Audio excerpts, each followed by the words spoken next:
Baina azken finean, ez zen Lizarrak ostatutua, zen gu zeuzkagun kompetentziak berreskuratzea independentzian bidean.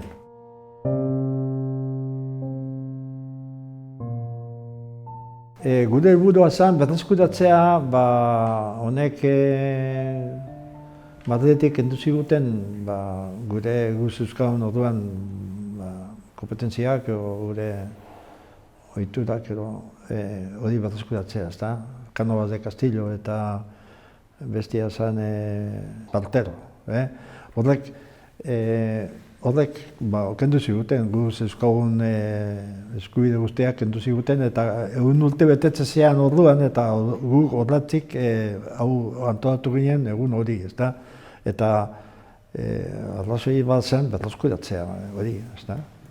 Baina gu berreskuratzeko pentsatu ginen, urraz bat ez zikiela.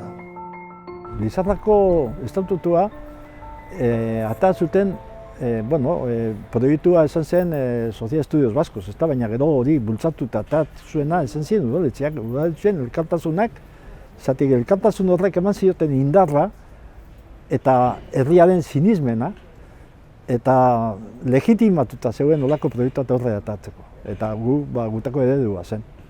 Eta pentsatzen ginen hori ondo gonzala, herriak ondo jaso zuela hori proiektu eta hori proiektu aurrera eramateko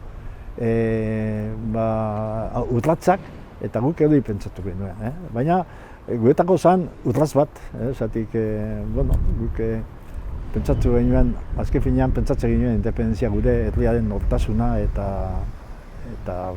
beren indarra erabiltzeko gaitasuna.